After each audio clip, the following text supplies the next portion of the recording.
Mbah ngene-ngene iki saraf kejepit rek. Nang leher iyo, nang tulang belakang iyo. Sama latihannya apa, Mbah?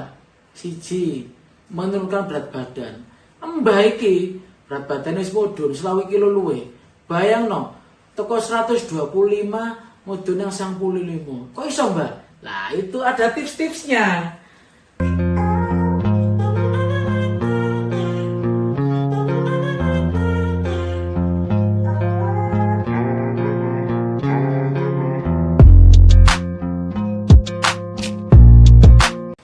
Dulur-dulur Mbak Dokter, melanjutkan pembahasan yang kemarin.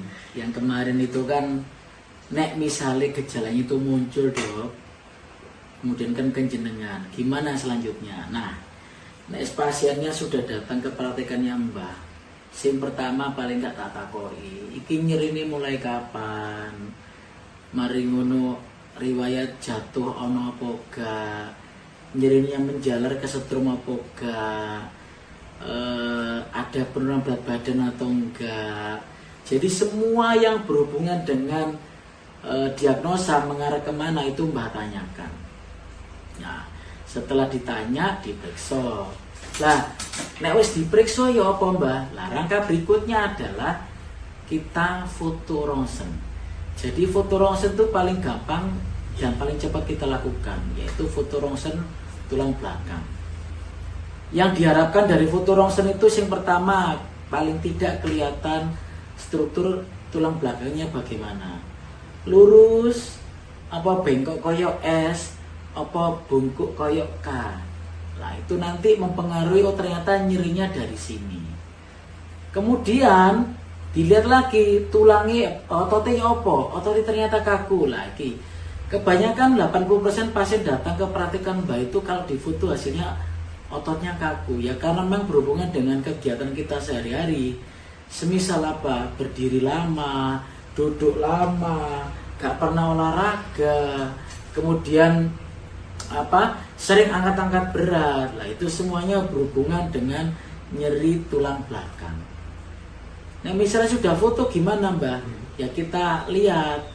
Nek misalnya mau rezeki, jenenge nek misalnya rezeki, kalau mau bagus kita MRI. MRI itu pemeriksaan radiologis dengan gelombang elektromagnetik. Paling aman buat ibu hamil karena yang digunakan adalah gelombang elektromagnetik, bukan sinar X-ray seperti yang dilakukan pada pemeriksaan CT scan atau foto. Jadi lebih aman. Dengan MRI kita bisa lihat iki saraf kejepit tinggi level berapa. Lumbal 4, lumbal 3, lumbal 5 atau sakrum berapa itu akan kelihatan dan akan detail sehingga menentukan langkah berikutnya kira-kira tata laksana ya opo Mbak nek koyo ngene iki. Nah, untuk nyeri tulang belakang tata laksananya paling enggak ada dua. Yang pertama adalah menggunakan obat. Yang kedua adalah tanpa obat. Kalau obat gimana Mbak? Paling enggak orang kalau nyeri tulang belakang kita atasi nyerinya dengan pemberian anti nyeri. Nyeri itu ada dua, neuropati dan nociceptif. Nociceptif itu ya yang jelas misalnya koyo nyeri niku dok, koyo diiris dok. Kemudian koyo dipukul-pukul otot kaku. Itu nociceptif. Nek neuropati beda maneh. Neuropati ku rasane koyo apa? Kebas, kesemutan, wedangen, nyetrum. Nah itu nyeri neuropati. Tidak sering pasien yang datang dengan mixed pain atau nyeri yang gabungan. Anti nyerinya ada dua, ya anti nyeri buat neuropati, yang kedua anti nyeri buat nociceptif. Terus ototnya dilemesno, kemudian kita kasih pelemas otot. Biasanya dengan kombinasi itu hasilnya bagus. Nah anti nyerinya apa? Ya tergantung nyerinya pasien. Skala nyerinya berapa?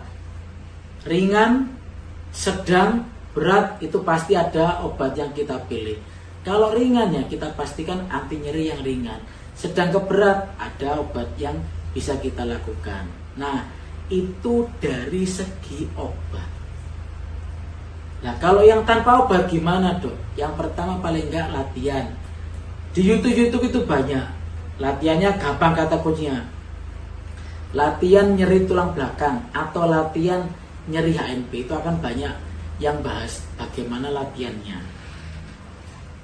Terus pasiennya pasti takut, nek pijet gak apa-apa dok. Nah, kalau sering lihat sepak bola ya, sepak bola semisal klub sebesar Juventus, Manchester City, Chelsea, itu pasti ada fisioterapisnya.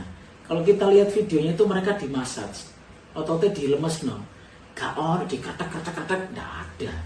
Rata-rata dilemes no ototnya. Karena apa? Otot yang kaki itu akan nyerinya berkurang bila kita lemaskan. Mbah pernah nerima pasien itu habis diketek-ketek oleh Rongdino, datang ke Mbah dengan kondisi apa? Lumpuh Mbah, iya lumpuh. Jadi mari diketek-ketek itu dadak lumpuh. Setelah pengobatan 1 bulan pasiennya berdiri. Setelah pengobatan 3 bulan, alhamdulillah pasien bisa jalan. Jadi seperti pembahasan Mbah yang kemarin, diketek-ketek itu tidak Mbah sarankan. Nah, setelah pijat apa Mbah? Fisioterapi.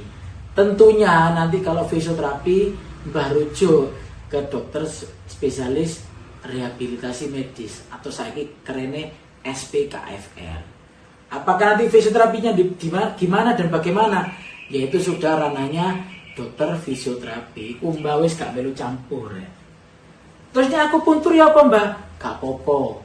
Aku puntur di dunia kedokteran itu adalah terapi komplementer atau terapi pelengkap. Jadi ini arep aku puntur boleh, nggak ada masalah. Mbah, waktu kuku sibuk Mbah, pijet gak sempat. Mari aku puntur yo gak sempat. Fisioterapi yo gak sempat. Terus aku bisa kerja ya apa? Yo gak lapo-lapo saja nih Mbah. Sampeyan iki gak lapo-lapo dikon latihan gak gelem.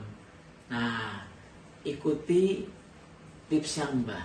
Mbah ngene-ngene iki saraf kejepit rek. Nang leher iyo, nang tulang belakang iyo. Sama latihannya apa Mbah? 1, menurunkan berat badan. Mbah iki berat badannya wis mudhun 20 kilo luwe. Bayangno, teko 125 mudhun yang 95. Kok iso Mbah? Lah itu ada tips-tipsnya. Tips yang pertama yang bisa Mbah kasih ya, jalan tok ae minimal 7.000 sampai 10.000 langkah dalam 1 kali 24 jam. Tapi bukan sembarang jalan. Kalau mau bagus, intermittent walking. Jadi 3 menit melaku cepet, 3 menit lambat santai. 3 menit cepet, 3 menit lambat. Paling enggak 30 menit. Nanti dihitung langkahnya berapa. Saya kan kene iso delok teko jam iki langkah berapa langkah, atau teko HP yang kene saiku wis mlaku berapa langkah. Nah, nek iso mlakune ojo nggih sepatu pantofel rek, gak nyaman. Paling enggak pakai sepatu running. Yang Mbah lihat ya, dari beberapa instansi itu sudah memperbolehkan bekerja dengan sepatu running atau sepatu kets. Kenapa? Untuk kenyamanan pegawai. Jadi itu sangat Mbah sarankan, paling enggak pakai sepatu running yang empuk dan ringan. Tips yang kedua apa Mbah? Ya menurunkan berat badan. Lomba kok iso mudhunake di samping iku ya mlaku 7.000 sampai 10.000 langkah yang bisa Mbah lakukan karena saraf Mbahku bocor jadi rada keras. Jadi sedikit modifikasi dari intermittent fasting. Mbah itu makan sehari sekali yang pakai nasi. Jadi Mbah sik mangan sate gulai, sik mangan tapi awan tok. Mari ngono pagi, sore, malam nek Mbah lapar mangane buah. Lapar buah. Saking luwe kan nek buah gak nulung dibikinkan agar-agar atau nutrijel. Itu kan serat. Jadi nggak ada masalah. Sing penting kebutuhannya tercukupi. Karbohidrat, protein, lemak dan esensial mineral. Setelah pola makan dirubah itu Mbah turun. Kemudian yang terakhir adalah berenang. Episode yang kemarin itu kan sempat Mbah jelaskan. Ternyata berenang itu bisa mengurangi nyeri Mbah. Iya. Mbah iki nyerinya itu kambuh iku wis suwe gak kambuh. Paling setengah tahun kepungkur. Ya kenapa? renang yang rutin. Lho renang, mbah iso renang lah, masya Allah mung ngene. Rasamu mbah iki iso renang. Bukan gaya dada ya, dada kelelep gak. Paling enggak mbah itu bisa gaya kata. Jadi yang dibutuhkan ketika berenang itu adalah istiqomah. Duduk mbak istiqomah, tapi rutin berenang paling enggak seminggu sekali. Ya terserah setengah jam boleh, sak jam boleh. Lho mbah, nek gak iso renang ya apa mbah? Gampang. Nek gak iso renang, mlebu nang gone kolam renang. Sakmene mlaku ngalor ngidul setengah jam. Fungsinya apa, Mbah? Kalau kita di dalam air, nek kita di darat kan kena gravitasi bumi. Tapi nek di dalam air, kita tuh minimal kena gravitasi bumi. Jadi ketika kita di dalam air, kita bisa bergerak bebas, bisa membantu penguatan otot-otot tulang belakang untuk membantu menyangga tubuh. Jadi tujuannya renang itu adalah menguatkan otot-otot tulang belakang untuk menyangga tubuh yang proper dan optimal. Kalau penyangga tubuhnya kuat ototnya, nyeri itu akan jauh berkurang. Trust me, it works. Keren nih ngono. Tapi mbak wis tak lakoni itu, ben minggu renang itu sangat-sangat membantu. Jadi bukan hanya membantu mengurangi nyeri di saraf kejepit di leher, di tulang belakang juga sangat-sangat membantu. Jadi dulur, berenang itu nek iso oke lah. Nek gak iso masuk nang banyu, nang kolam renang, mlaku ngalor ngidul. Renangin nanti mbah, nang tambak gak popo. Kolam renang gak popo. Asal ojo nang Bengawan, kentir kok. Iku lambat disalahne sama kentir. Gak ngono ah. Dadi paling enggak itu tips-tips yang bisa mbah berikan terkait nyeri tulang belakang. Jadi nyeri tulang belakang itu gejalanya macam-macam, pengobatannya ya iso macam-macam. Jadi sedikit yang bisa mbah berikan pada video kita kali ini. Nah, misale ono pertanyaan, monggo ditakono di komeno, tapi ojo lali rek. Like and subscribe plus di share. Bagaimanapun juga mbah sama tim mbahnya dokter ini kepengen mentasarufkan ilmu lewat media video, nanti bisa diupload di YouTube, di IG, di TikTok, dan di Facebook. Paling enggak sedikit ilmunya Gusti Allah ini bisa mbah tasarufkan buat panjenengan semua.